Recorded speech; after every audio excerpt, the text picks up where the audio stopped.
are feeling well at their home and you are safe, and I pray to God for your good health. We have started third chapter, periodic classification of elements, और उसके अंदर हमने कुछ periodic tables के बारे में बात की थी। सबसे पहले हमने बात की थी बच्चे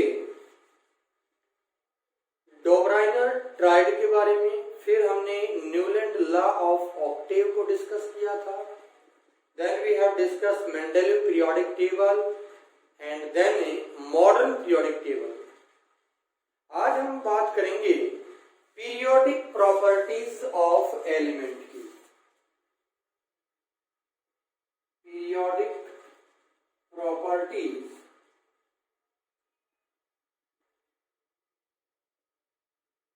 of element.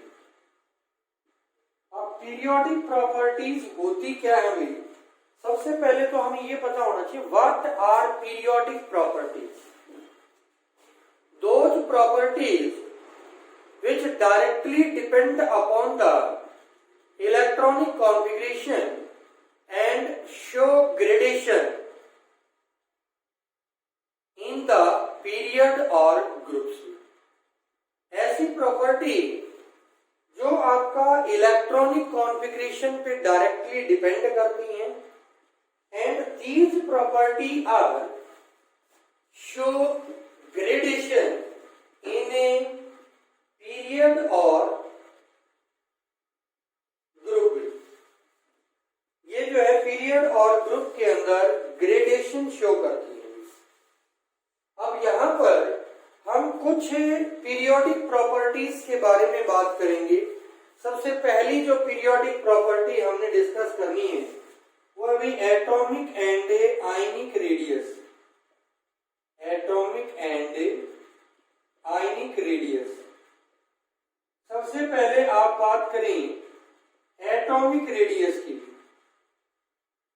Atomic radius.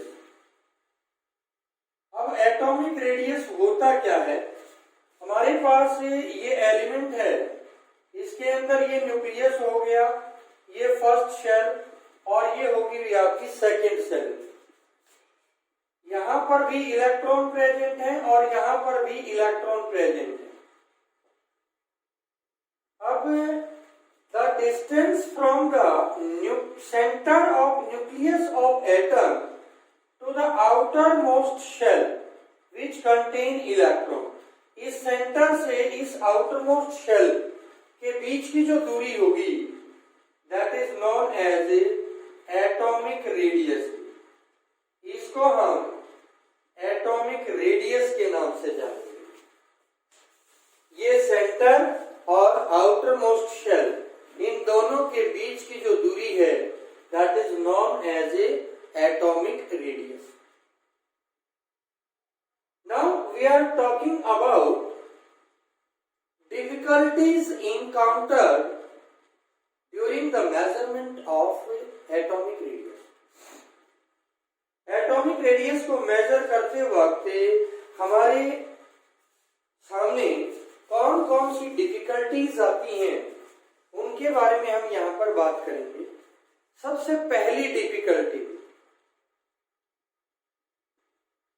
Atom is so small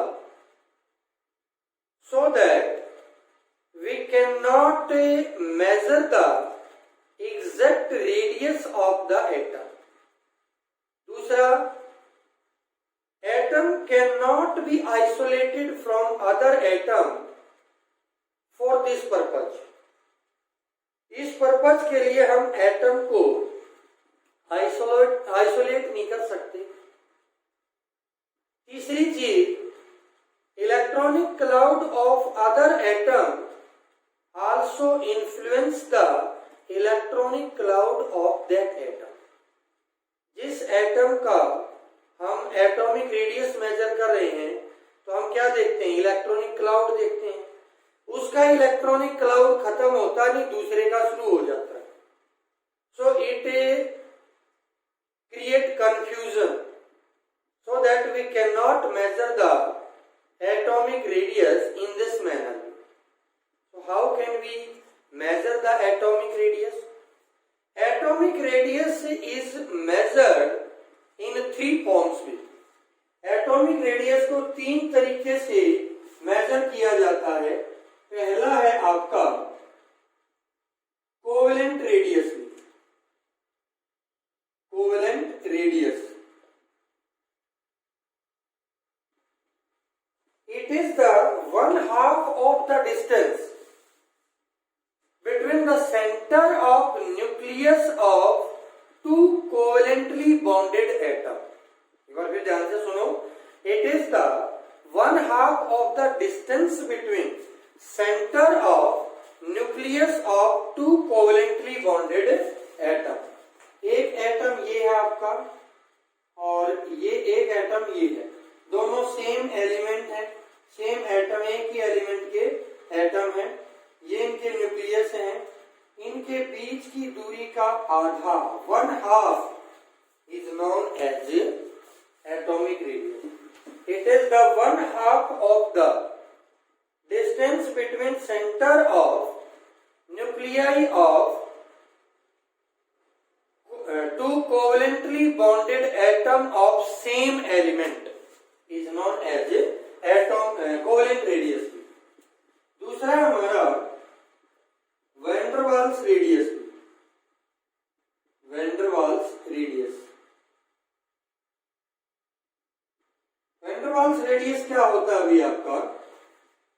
It is the 1/2 of the distance between center of nuclei of 2 atom of same element and different molecule, non bonded होते हैं. It is the 1/2 of the distance between 2 non bonded atom of same element is known as van der Waals radius. एक atom ये है, एक atom ये है, कोई bond नहीं है. इनके सेंटर के बीच की दूरी का आधा जो है वो आपका वैन डर वाल्स रेडियस कहलाएगा. तीसरा हमारे पास है metallic radius. Metallic radius, it is the 1/2 of the distance between center of nuclei of 2 metal atom in a metal crystal. ये आपका कोई भी मेटल क्रिस्टल है.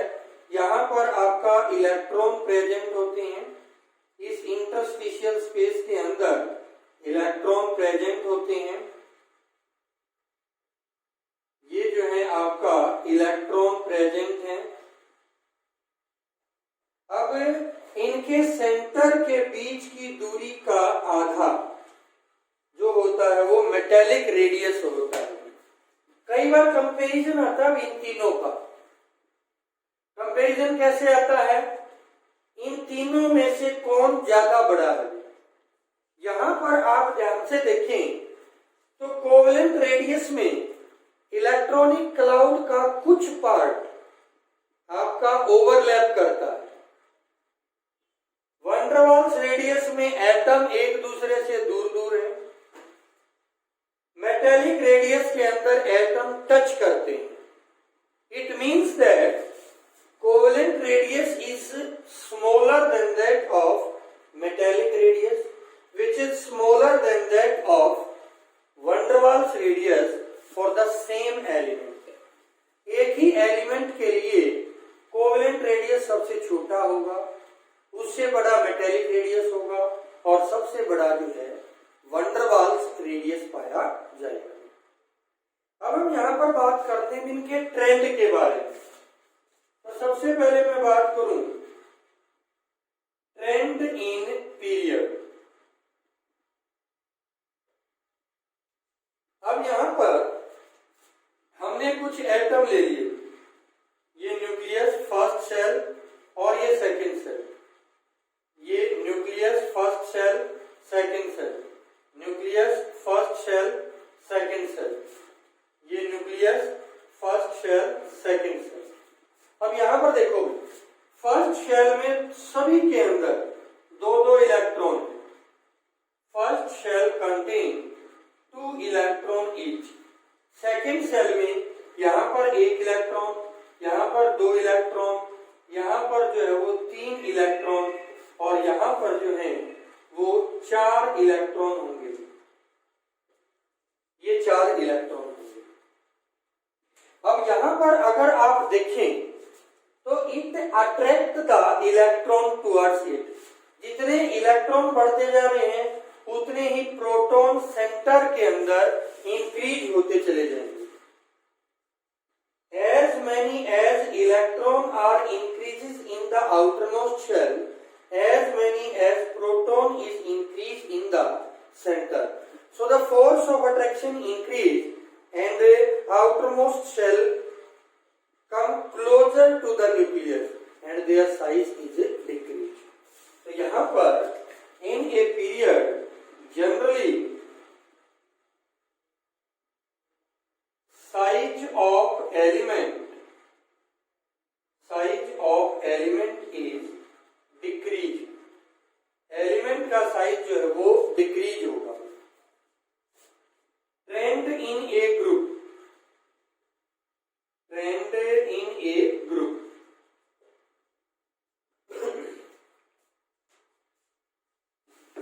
ग्रुप के अंदर क्या ट्रेंड होगा? अब यहां पर हम कुछ एटम ले लेते हैं ग्रुप के अंदर।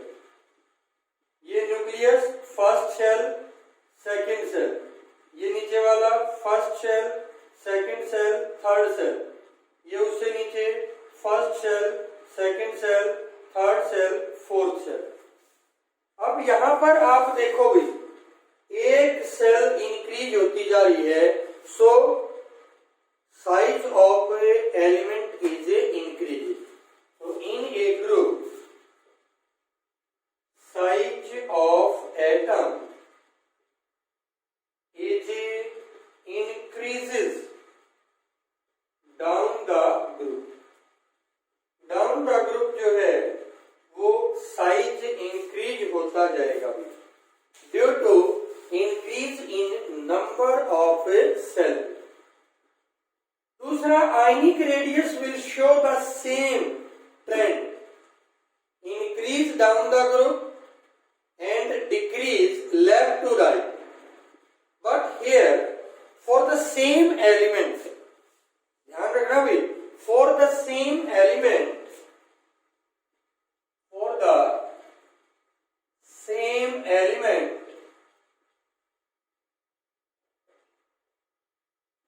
are positive, यानी cationic radius is less than that of a atom,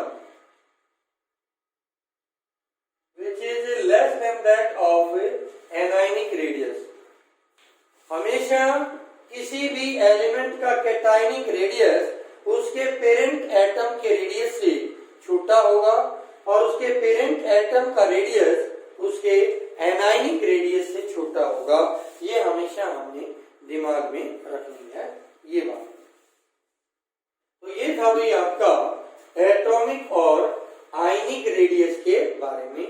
कल हम डिस्कस करेंगे भी next periodic properties, that is ionization enthalpy.